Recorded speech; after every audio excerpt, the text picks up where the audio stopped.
What's up, guys? Yeah, it is Sunday. Let me tell y'all what's going on. So the nail salon that I got my nails done at twice, because I'm looking for a new salon because I live on a different side of town, and I came here twice. First of all, they did the full set. My pinky, if y'all can't see, y'all see that? That's going that way. So my pinky nail is crooked. So I said, okay, you know what? For convenience, let me go ahead back in there and get them another shot. Well, one of my nails was cracked, and I told the technician, the nail tech, this nail is cracked, so can you repair it? Her answer to that was to put acrylic on top of the crack. Now, if you know anything about nails, that doesn't repair the nail, it just bandages it. What you have to do is normally drill down into the crack, fill it up with acrylic, so then that will repair the crack. I went home and it cracked again. I was like, I knew this was gonna happen. Y'all done lost 3 nails. 3. I'm getting ready to have this one soaked off. This is the worst nail job ever. I'm about to go in here and tell these people, look at my hands. I paid you guys $50 for this job. I got my nails done last weekend. I came back and had to get a repair. This is awful.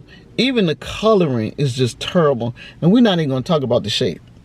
So y'all come on with me and let's go in here and see what they're gonna say. I gotta carry y'all like this. Y'all gotta be incognito. Sorry for bringing y'all around. This is the salon right here. I apologize for coming in without a mask. Let me go get a mask. Y'all, I done walked in without a mask. Cause I'm so pissed off.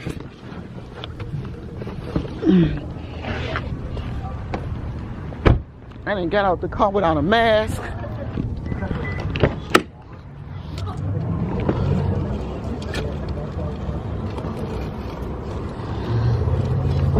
I'm out here walking around like a Trump supporter. I have the right not to wear a mask. I have the right to make you sick. I think the gig is up. I think she know I got a camera, but I don't give a damn.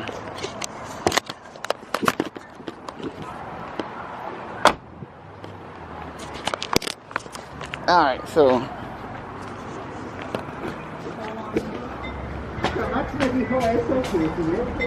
Sorry about that. You could just look at them. Oh, you want to see those? These are the ones that just cracked off. See? And they don't even require fill-in. I can show you where it came out of my account. This nail is really crooked, but I started pulling the acrylic off so I can do it myself. You want to remove, you want to see picture you took the nail? You want to see pic nail for you? No? So you want to remove? No, I'm going to remove them. I just came up here to show you guys, after I paid, this is what happened. I'm going to do my own nails. The other nail, okay, maybe this one long, the nail too long, they broke? So you can fix for you. This, why, okay, so why is this whole hand still there? There's nothing wrong with this hand. These nails were cracked. That's why these came off, because the crack was not prepared correctly. It was not repaired correctly. So that's why these. Now what y'all think? Should I let them do my nails or not? What would y'all do? So if I tell you that this nail tech messed up my nails, why you gonna give me back to the same nail tech?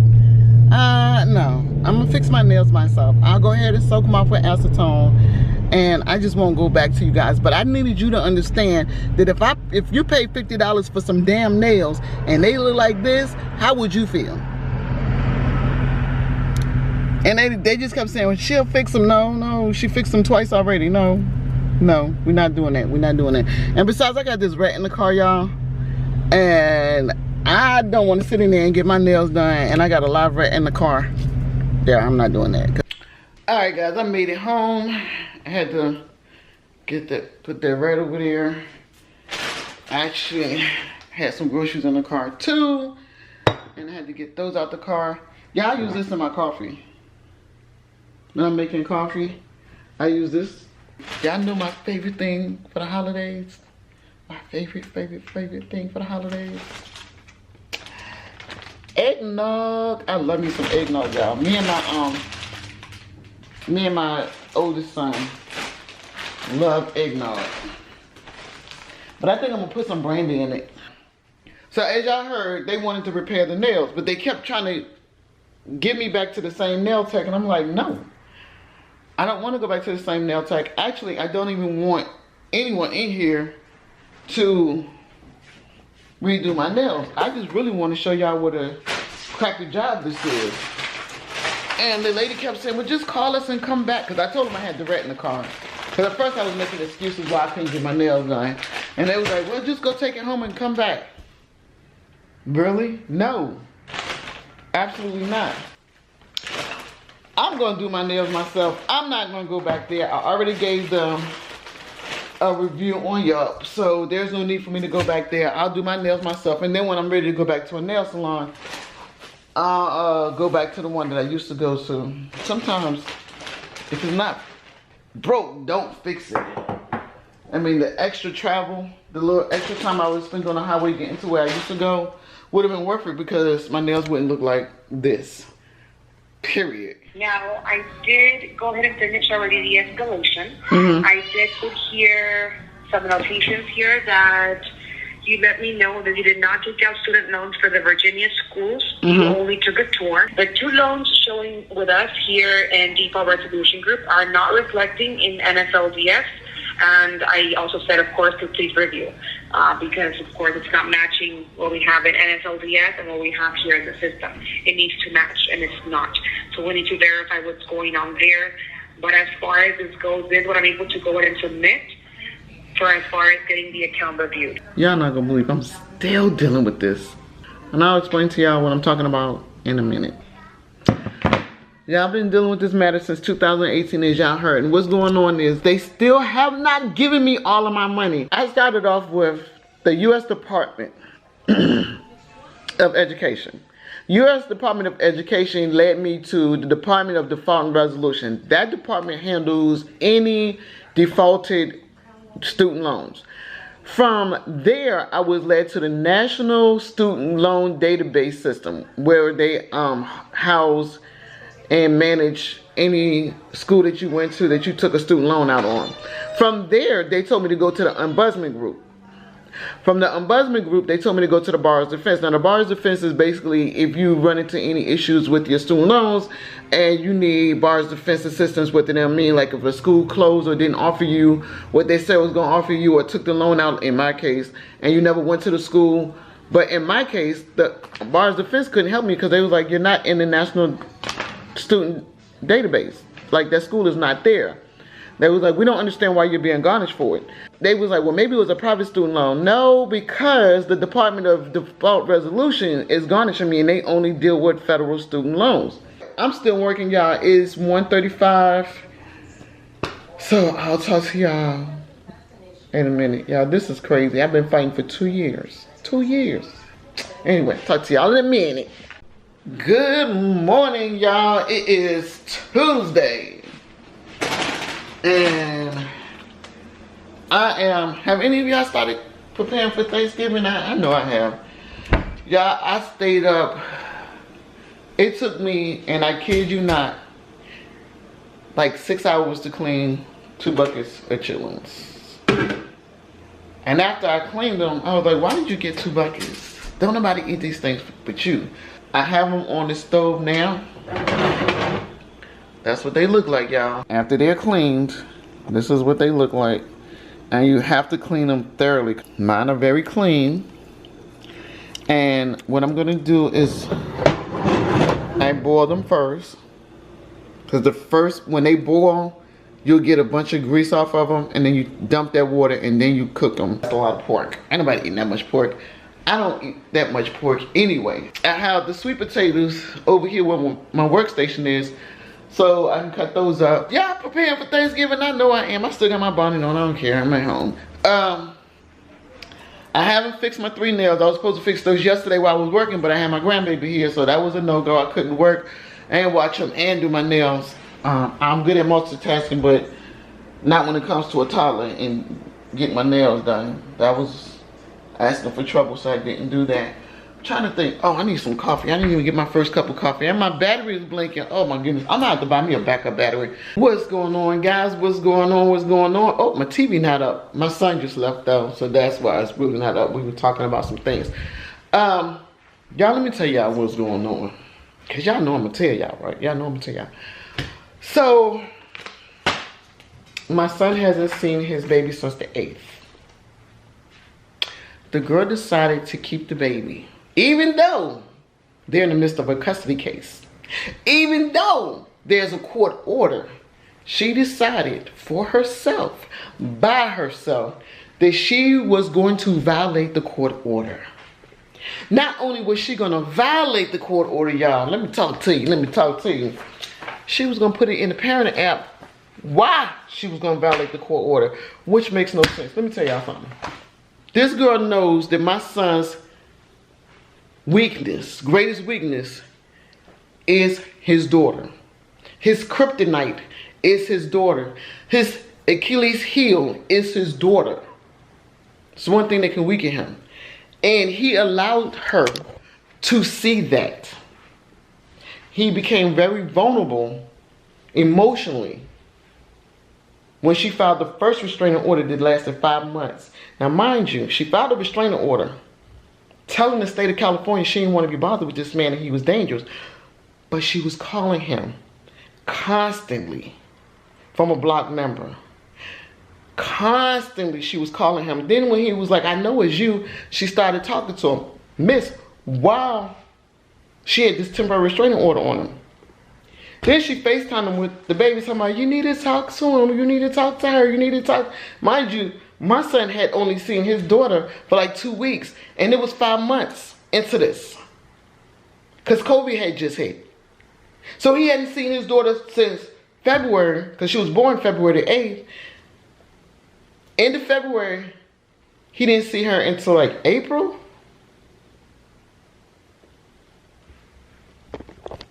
You cannot be emotionally vulnerable with everybody. Everybody does not deserve that part of you. And you have to be careful, because sometimes when you're vulnerable, when you give up that part of you to some people, do you understand? They're arming themselves with your tragedy. They're arming themselves with your challenge. They're arming themselves with a part of you that you're trying to heal. They want to take that part of you and use it as a weapon to wound you when you don't do what they want. That's what this girl doing. They in the midst of a custody. They in the midst of a custody. She's like, I'm going to violate this custody order because I need to wound you. And I know the way to do it is use our daughter as ammunition. Let me tell y'all why this girl chooses to violate this custody order and put it in the parenting app. I'm going to show y'all a picture of my granddaughter, which I printed out. He texted me. She texted this to my son. Said, you are putting our daughter in danger. This car is parked. He attempted to unbuckle her so the mother could grab her and just go. Because in the court order, the child is to remain in the car seat. They are to pick the child up and go and not have any communication with each other because of the restraining order that is in place. Remember I told y'all she put a bogus restraining order out, but the judge was like, okay, enough of the shenanigans. I'm going to enforce a restraining order. So she put a restraining order out saying that my son took the baby out of her arms, threw the baby across the room and tried to slap her. That's what the restraining order said. The judge said, okay, I'm going to reinforce the restraining order. Y'all can't communicate unless it's through a parenting app, but I'm not going to include the baby. What does that say?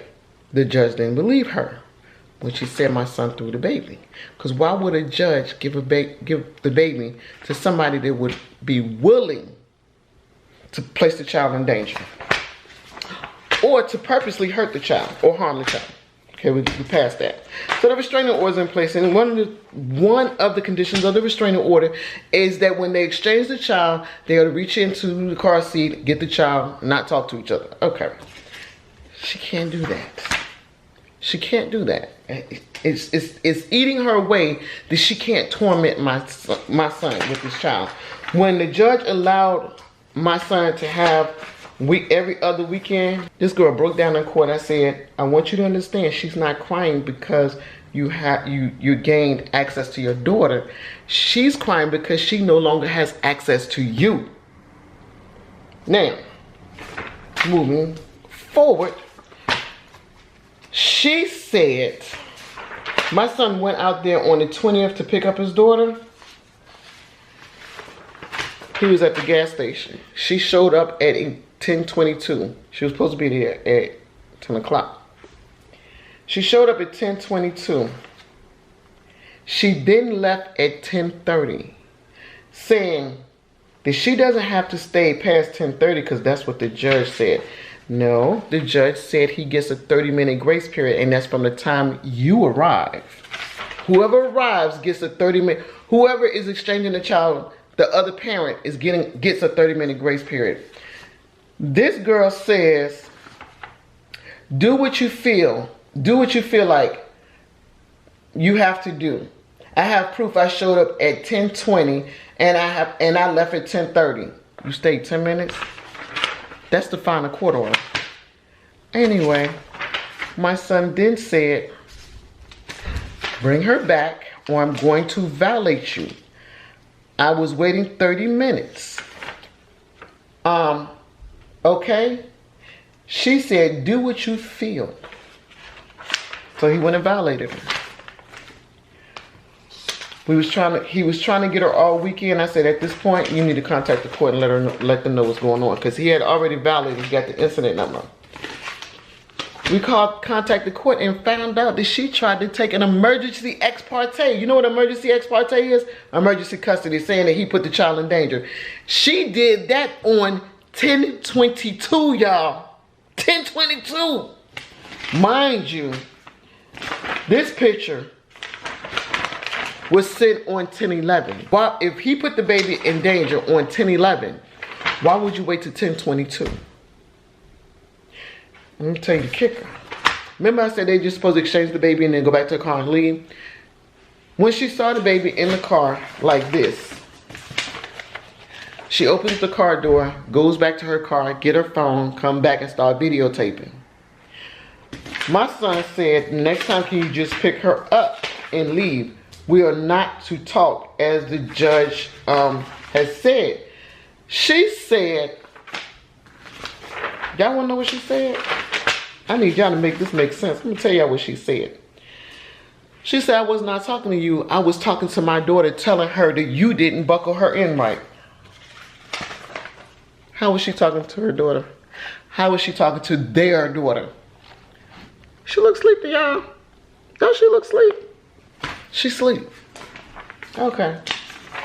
So, yeah, this is what I did after getting off of work. I had to write up a statement of evidence and provide the evidence. Because even though it's apparent to Am, we don't know if the judge is going to have time to go through the text message. So I told him just to send a text message to me. I printed them off because I have a printer. And I'm going to scan them into the court system. This is ridiculous. And at the end of the letter, y'all, this is what I put at the end of the letter that I typed up for him. I said, it appears to me, and when you're dealing with court, never address anything by saying I feel or I think, because it's about facts. And this is what he said. It appears to me that, in the mom's name, has and is committing parent alienation by using and manipulating the court system to do so. My only goal is to remain and build a relationship with our daughter unhindered and uninterrupted, is what I put in here, along with the incident number where he violated her. Again, let me just say this to y'all. I don't know who needs to hear this, but I'm going to say this. You cannot be vulnerable with everyone. And everyone does not deserve your vulnerability.